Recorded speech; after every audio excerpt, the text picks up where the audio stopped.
Women for Peace, Part 2, by Sanderson Beck. Dorothy Day and the Catholic Worker. Love is the measure by which we will be judged. Dorothy Day. Another great peacemaker and social reformer was Dorothy Day, who founded the Catholic Worker. Dorothy was born in Brooklyn on November 8, 1897.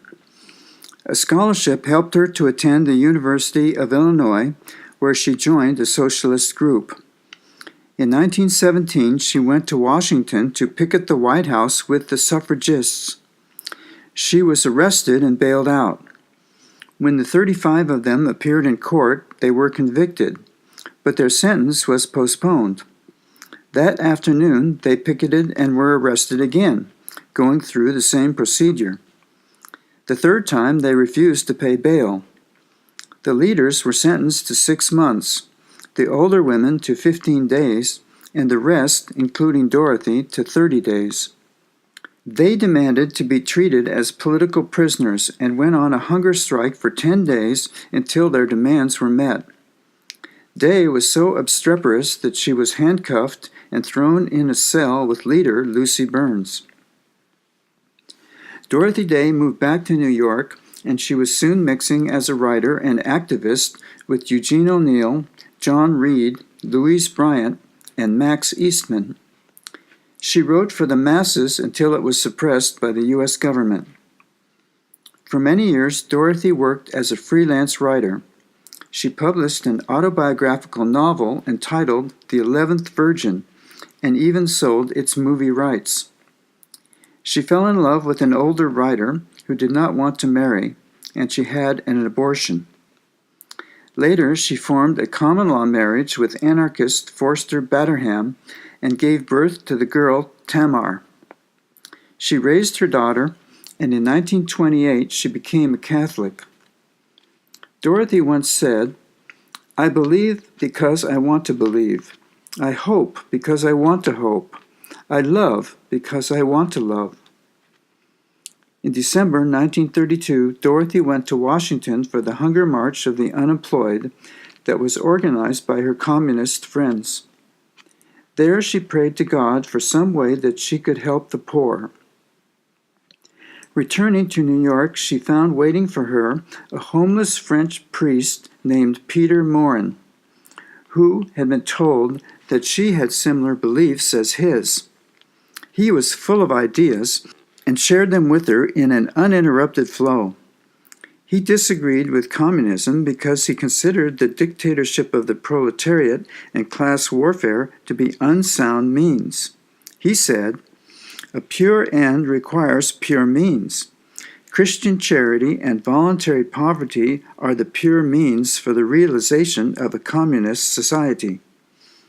He proposed publishing a newspaper to popularize his ideas for a communitarian revolution, roundtable discussions to clarify thought, houses of hospitality as living centers to help the poor and provide hospices, and farming communes as agronomic universities.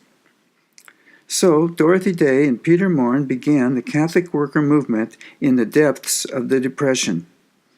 They started publishing a newspaper called The Catholic Worker in May 1933. About 20 people moved into a house on the west side of New York. They fed the hungry, clothed the needy, and sheltered the homeless. Not as an impersonal state agency, but by personal sacrifice and care. Soon, houses of hospitality were being started in Boston, Rochester, Milwaukee, and other cities. They lived in voluntary poverty, practicing Christ's teachings. By 1935, the circulation of the Catholic Worker newspaper went over 100,000. They moved into a large house on Mott Street and later also got a small farm outside of New York.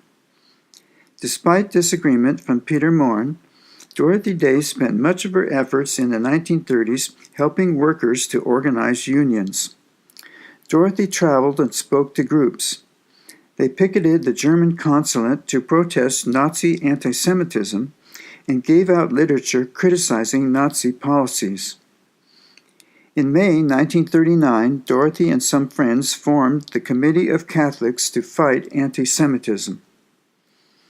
When the Second World War began, Dorothy Day still retained the gospel teaching of human brotherhood and would not give up her pacifism.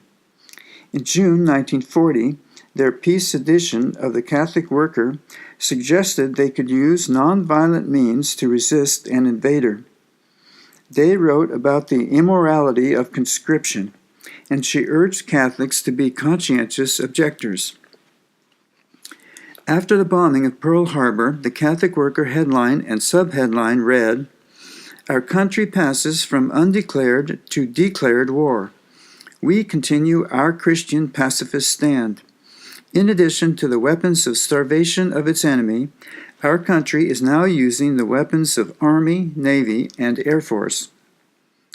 Yet some Catholic workers joined the Army, and dissension within the community caused a precipitous drop in the circulation of the newspaper. By January 1942, 15 Catholic worker houses of hospitality had closed because there were not enough people to take care of them. Day estimated that 80% of the workers had betrayed their pacifist principles, but others formed the Association of Catholic Conscientious Objectors. In 1955, Day organized a civil disobedience protest against New York City's compulsory air raid drill, and 7 people were given suspended sentences. Another year, Dorothy spent 30 days in jail for this simple protest. In 1957, she wrote, "We were setting our faces against the world, against things as they are. The terrible injustice of our capitalist industrial system, which lives by war and by preparing for war.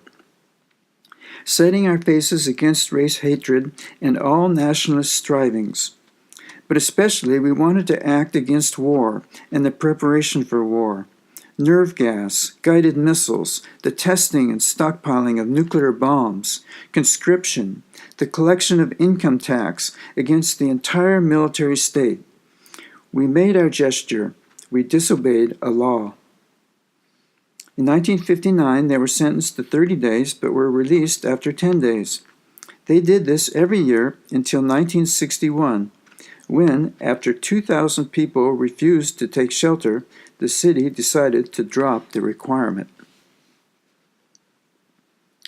Dorothy Day also worked for the civil rights of African Americans and traveled to the South to do so. In 1957, she went to support the pacifist and interracial community founded by Clarence Jordan called Koinonia near Americus, Georgia. As they were threatened by Ku Klux Klan violence, she volunteered to watch their produce stand at night in a car. Someone from a passing car fired a shotgun into the car, but she was not hit. Dorothy also went to Danville, Virginia to pray, march, boycott, and suffer imprisonment in the civil rights struggle. On April 22, 1963, the Mothers for Peace, a group made up of Catholic workers, members of PAX, which became Pax Christi in 1972, Women's Strike for Peace, WILF, the Fellowship of Reconciliation, and others, met with Pope John XXIII to plead for a condemnation of nuclear war and the development of nonviolent resistance. During the Vietnam War, Dorothy Day inspired the radical Catholic left to protest.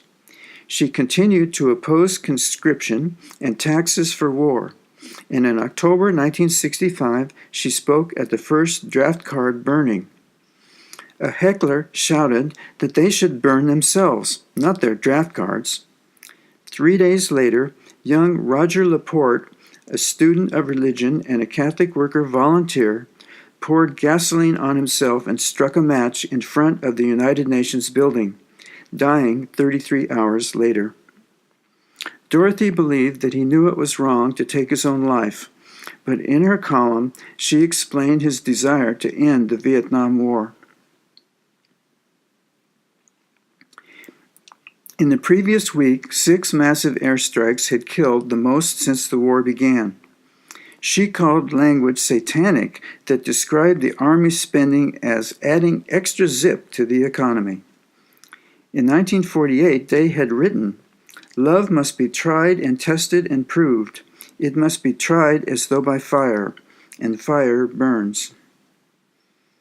Day and many Catholic workers had for many years refused to pay federal income tax because most of it went to pay for war.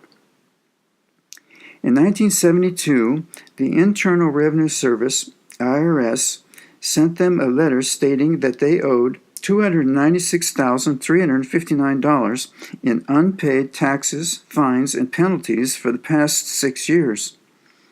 In their newspaper, Dorothy explained that they might lose their houses, but she remained firm in her belief, shared by the War Resisters International, that wars will cease when we refuse to pay for them. She wondered how much the IRS would think they owed if they had counted up all the way back from 1933.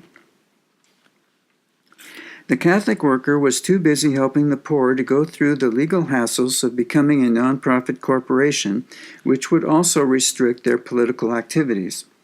However, by verbal negotiation in June 1972, government agents were persuaded that they acted out of religious conviction.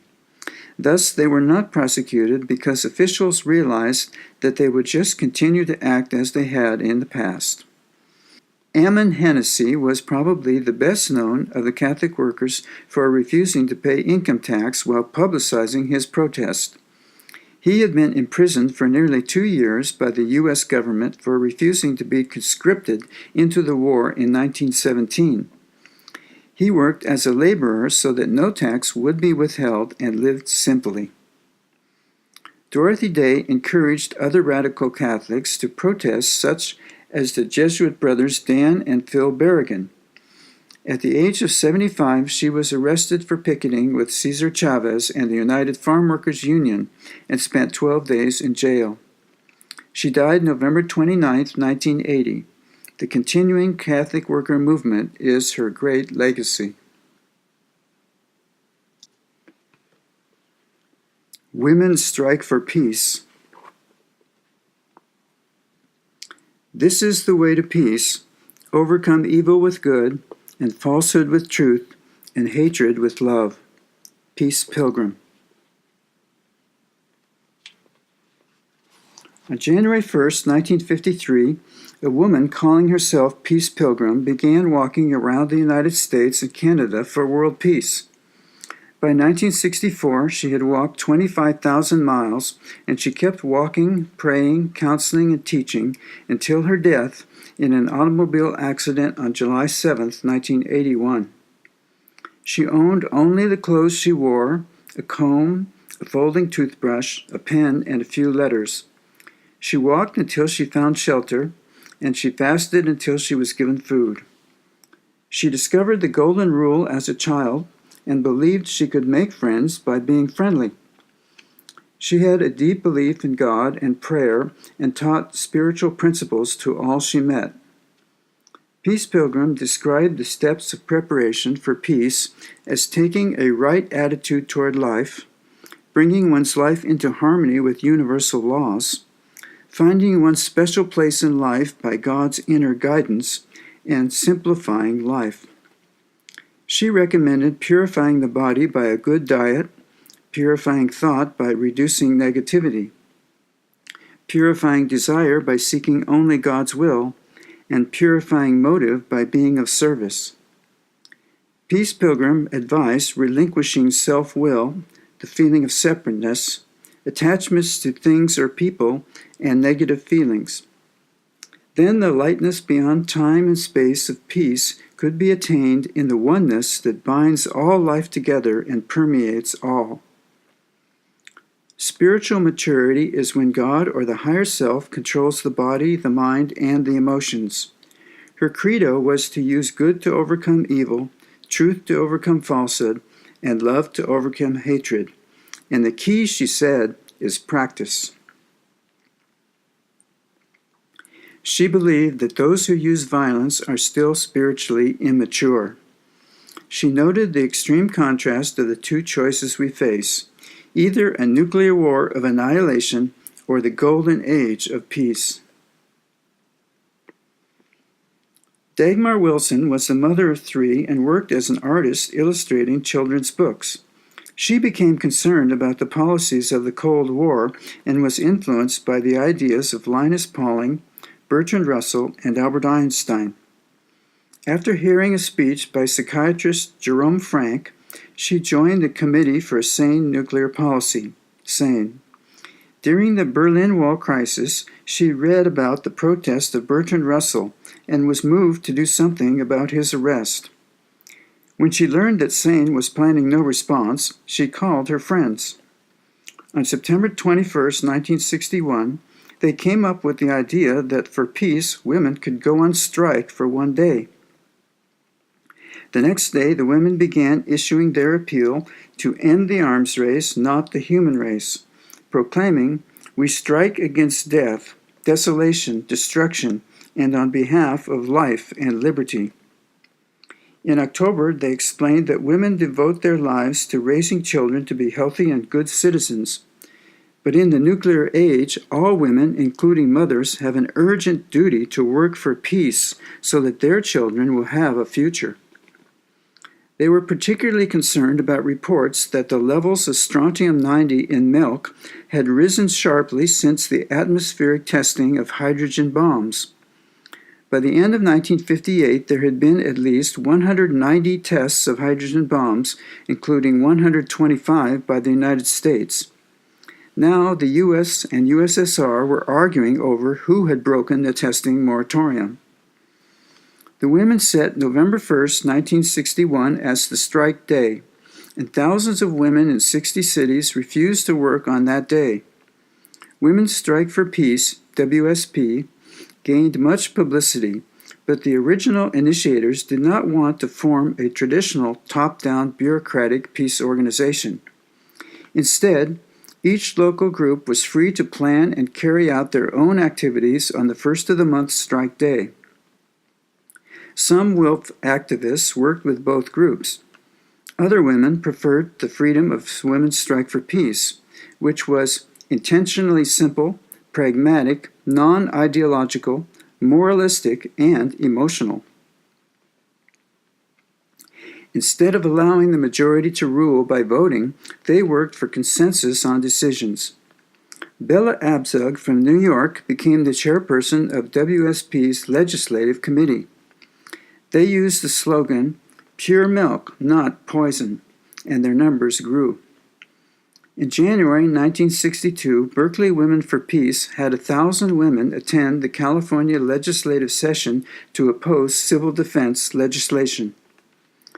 WSP urged women to boycott milk unless it was decontaminated, especially during periods of nuclear testing.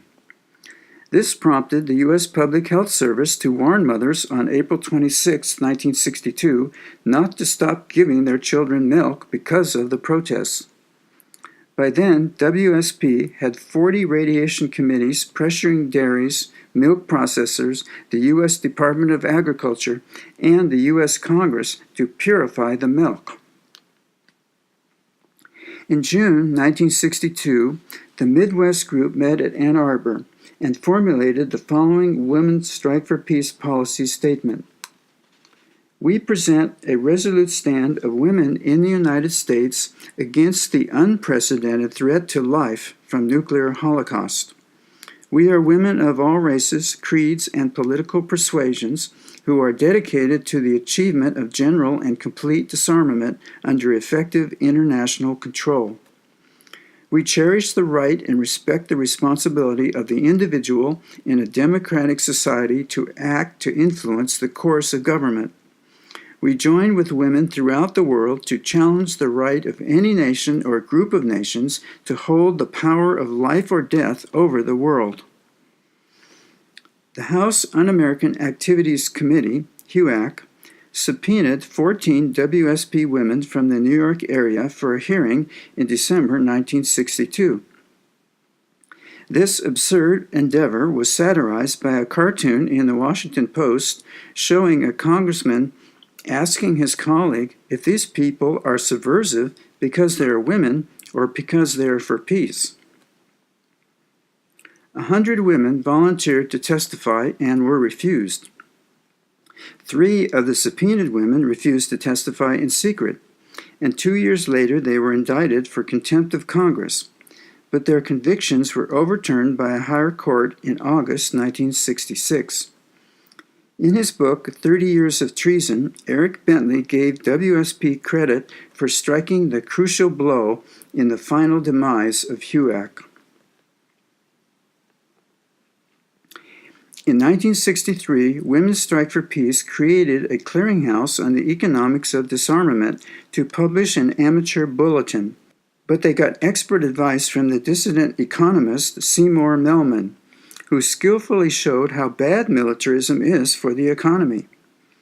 United Nations Secretary General U Thant recognized the influential role of Women's Strike for Peace by personally thanking Dagmar Wilson, Lorraine Gordon, and Helen Truman before going to Moscow to witness the signing on August 5, 1963, of the treaty banning nuclear weapons tests in the atmosphere, in outer space, and underwater, popularly known as the Partial Test Ban Treaty. This at least moved nuclear tests underground. By 1964, Women's Strike for Peace had become as concerned about the Vietnam War as they were about disarmament. On March 16, 1965, Alice Hertz, an 82-year-old founder of Detroit WSP, sacrificed her own life by setting her body on fire in a Detroit shopping center in order to protest the escalation of the Vietnam War. WSP organized many protests and sent Christmas cards signed by thousands of women to President Johnson in 1965. The next year, WSP opposed the renewal of the draft. In the summer of 1966, 2 women from WSP and 2 from WILF were arrested for blocking a napalm shipment from Santa Clara, California. The following winter, 2,500 women gathered outside the Pentagon with photos of napalmed Vietnamese children. They demanded to speak to generals and banged on the locked Pentagon doors with their shoes. In 1970, WSP proclaimed a Declaration of Liberation from Military Domination. That year, Bella Abzug was elected to the U.S. House of Representatives from New York. She and WSP called for the impeachment of Richard Nixon as early as January 1972, because he thwarted the congressional mandate and the will of the people to end the war.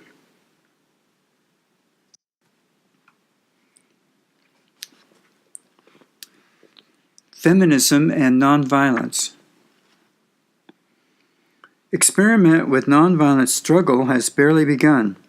But in a world in which traditional violent battle can escalate into nuclear war, it is an experiment that is absolutely necessary to push to its furthest limits. Barbara Deming. A liberation movement that is nonviolent sets the oppressor free as well as the oppressed. Barbara Deming. Feminism can help women respect their own power. Nonviolence can help them use their power effectively in a way which maintains that respect and extends it to others.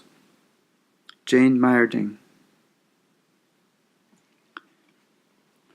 The tremendous influence of feminism on the peace movement in the 1960s and 1970s is perhaps best typified by Barbara Deming. Writing for The Nation and Liberation magazines, she described her participation in various nonviolent protest movements. She visited Cuba and North Vietnam and reported the viewpoints of the other side. She explained the philosophy and methods of the Committee for Nonviolent Action, CNVA, and their recommendation of unilateral disarmament to all countries, including the Soviet Union. In her account of the San Francisco to Moscow walk, the mirror images of Russian and American fears and defense policies were revealed. At the same time, the person-to-person effectiveness of nonviolent direct action was eloquently portrayed. By walking for peace in the South, she combined the quest for civil rights and justice with peace and nonviolence. She was arrested for civil disobedience in Birmingham, Alabama, and Albany, Georgia. During the Vietnam War, she lectured and wrote about the atrocities the United States was perpetrating against the Vietnamese people. She particularly pointed out the lazy dog bombs that are ineffective against the steel and concrete targets, but were designed to enter flesh. She told of how schools, hospitals, and homes were being bombed unmercifully. Barbara Deming became a strong advocate of nonviolent revolution as the most effective way to transform a violent and oppressive society. Although she sympathized with revolutionaries who feel the need for violent methods of liberation, she argued that in nonviolent struggle there will be fewer casualties. She acknowledged that in standing up to violent power, some suffering is inevitable.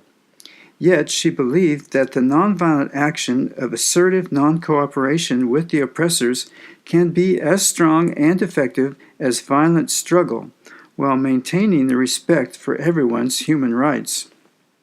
She wrote, "This is how we stand up for ourselves nonviolently. We refuse the authorities our labor. We refuse them our money, our taxes. We refuse them our bodies to fight in their wars. We strike." She went on to recommend blocking, obstructing, and disrupting the operation of a system in which people are not free. At the same time the adversary is confronted, their rights are respected, and they are made to examine their conscience about what is just. A violent response to a nonviolent action further reveals the injustice and loses sympathy from allies and supporters. Deming believed that nonviolent methods have barely begun to be used with their full power. Like Andrea Dworkin, Deming came to believe that nonviolence must be combined with radical feminism, for the patriarchal male dominance over submissive women pervades the entire society in deeply ingrained ways. Women and everyone in the peace movement must insist on the equality of the sexes and live the revolution in their personal lives. Feminism and pacifism have much in common. Carolyn Wildflower described how feminism improved the peace movement. She explained how in the 1960s the male leaders were reluctant to give women shared leadership. Instead, women were assigned to secretarial work. When the women's movement started raising the consciousness about these injustices in society, changes began to happen in spite of the resistance of habit. Not only were the authorities and hierarchies of society being challenged, but the same structures within the peace groups were being scrutinized and criticized by empowered women. The results of this continuing evolution are that the group processes are becoming more egalitarian. Jobs are rotated so that everyone is broadened. Women are expressing an equal voice with more emotional power. Men are becoming more sensitive to their own feminine qualities, and a more healthy overall balance is emerging. In the 1980s, the military buildup under President Reagan stimulated the peace movement to mobilize.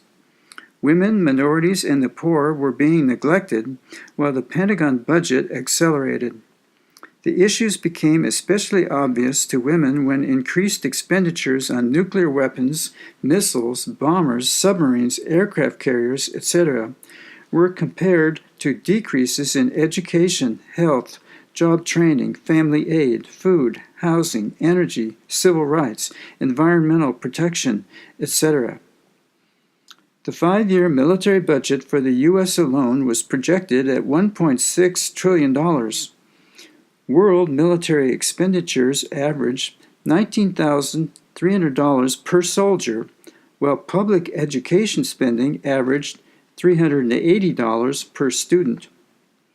The governmental budgets of the Western powers allotted 4 times as much money to military research as they did to health research. The world in 1982 spent 1,800 times as much on military forces as it did on international peacekeeping.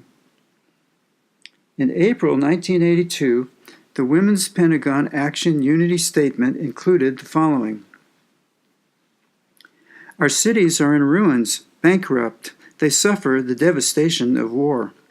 Hospitals are closed. Our schools deprived of books and teachers. Our Black and Latino youth are without decent work. They will be drafted to become cannon fodder for the very power that oppresses them. Whatever help the poor receive is cut or withdrawn to feed the Pentagon, which needs about $500 million a day for its murderous health. We women are gathering because life on the precipice is intolerable. Many women, such as Anne Davidon, spoke about breaking through the macho mental barrier and demilitarizing society by shifting resources to useful production.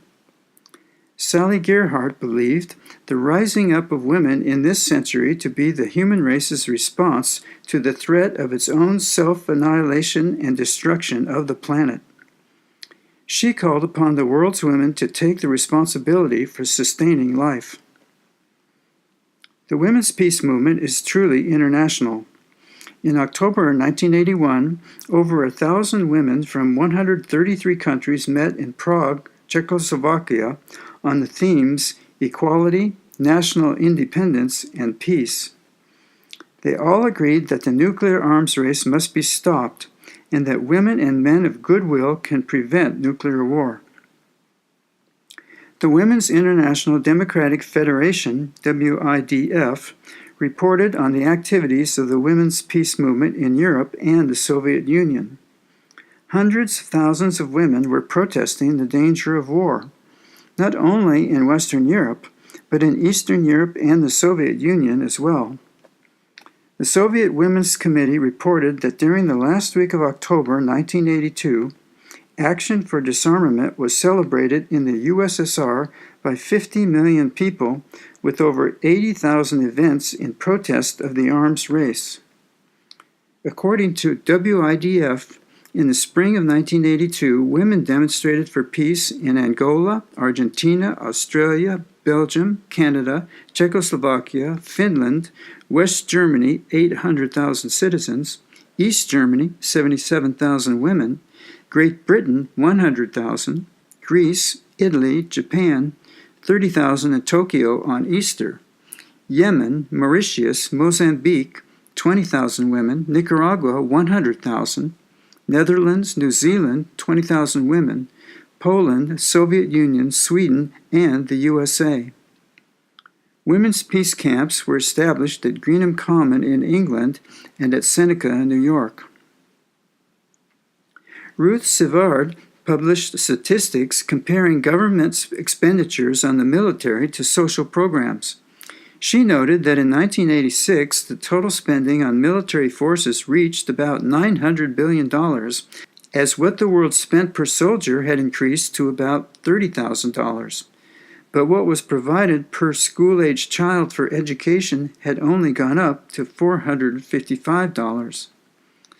The two superpowers, the USA and USSR, were spending 60% of the world's defense expenditures, but had only 11% of the world's population.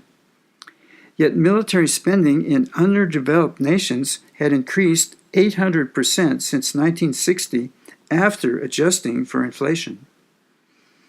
In 1988, Women for a Meaningful Summit from the United States and Soviet Union included Coretta Scott King, California Assemblywoman Maxine Waters, and Cora Weiss of St. Freeze International.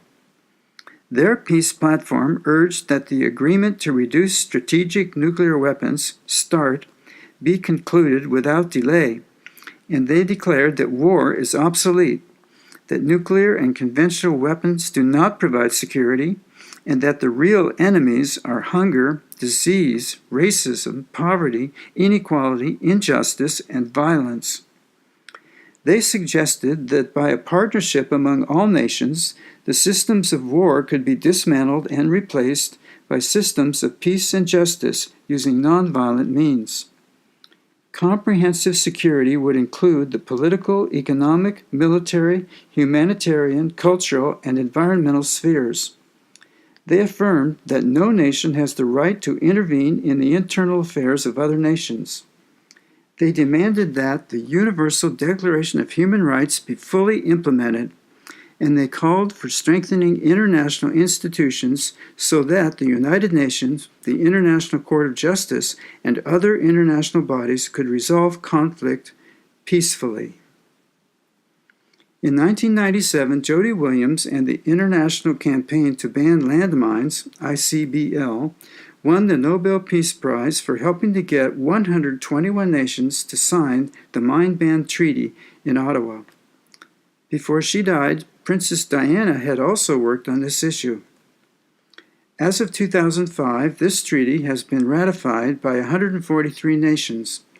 But the United States, Russia, China, India, both Koreas, Pakistan, Israel, Egypt, Iran, and Iraq are among the 42 nations that have refused.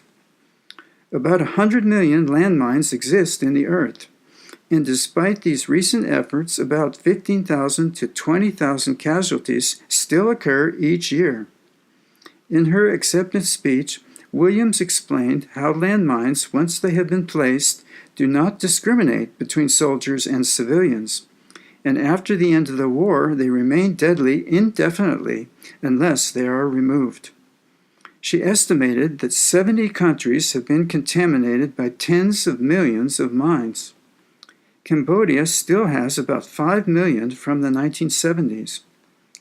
The United States military reported that about 30 million mines were scattered throughout Afghanistan in the 1980s. 6 million landmines were sown in the former Yugoslavia in the 1990s. Angola has 9 million, Mozambique and Somalia have 1 million each. The number of landmines stockpiled throughout the world is estimated at 100 to 200 million. The Ottawa Mine Ban Treaty bans the use, production, trade, and stockpiling of anti-personnel landmines. Outstanding reporting on peace issues comes from Pacifica Radio's Amy Goodman, who hosts Democracy Now! On weekdays, broadcasting from New York City. Pacifist and conscientious objector Lou Hill founded Pacifica in April 1949 as a commercial-free, community-supported radio network that is dedicated to peace and justice. The first station broadcasted as KPFA-FM in Berkeley. KPFK-FM began broadcasting from Los Angeles in 1957. The next year, Nobel Prize winner Linus Pauling debated Edward Teller, the inventor of the H-bomb. WBAI in New York joined the Pacifica family in 1960. Pacifica Radio has withstood numerous efforts to censor its content and an investigation by the House on Un-American Activities Committee, HUAC, in the early 1960s. In 1970, KPFT began broadcasting from Houston, and it survived 2 bombings of its transmitter towers by the Ku Klux Klan in its first year. WPFW started broadcasting from Washington, D.C.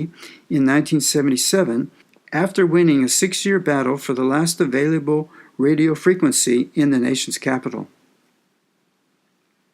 Amy Goodman won several awards for her courageous reporting of the Santa Cruz Massacre in Dili, East Timor, on November 12, 1991, for WBAI's popular morning show. Jose Ramos Horta, who won the Nobel Peace Prize in 1986, gave Goodman credit for publicizing this massacre of peaceful demonstrators that the Indonesia government tried to deny even happened. She and Pacifica reporter Alan Nairn were beaten by the Indonesian army, but they were not killed, probably because they said they were Americans. Goodman noted that the United States had supplied their weapons. Then they witnessed the soldiers open fire on the large crowd gathered for a funeral. 271 people were killed, and another 270 have disappeared. The Democracy Now! Program that Amy Goodman hosts began in February 1996. In 1999, her program, Drilling and Killing, Chevron and Nigeria's Oil Dictatorship, resulted in her being banned from Chevron's public news conference.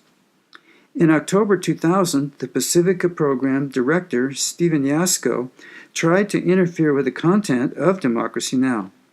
But Amy Goodman retained her independent journalism from the embattled studios of WBAI. She continued to broadcast as the exception to the rulers, her resistance radio that includes important news and interviews often ignored, neglected, or censored by the mainstream media. In August 2001, Pacifica took her program off the air, and Democracy Now! Had to move out of the WBAI studio and broadcast from an alternate location for the one station that retained her program. After a struggle for power, a new Pacifica board was elected in December, and her program was fully restored in January 2002, along with its employees who had been banned and fired. Amy and her brother Andrew Goodman wrote The Exception to the Rulers, exposing oily politicians, war profiteers, and the media that love them, and it was published in 2004.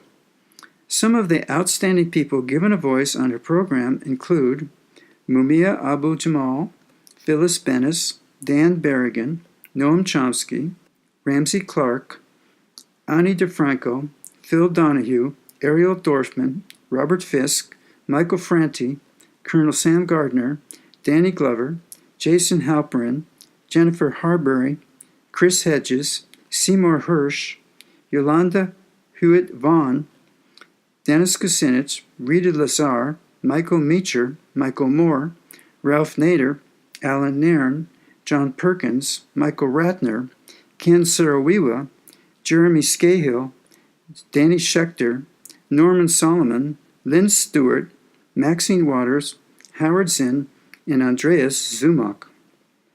As of 2006, Democracy Now! Is syndicated on weekdays on more than 400 radio stations, satellite television, and on the internet at democracynow.org.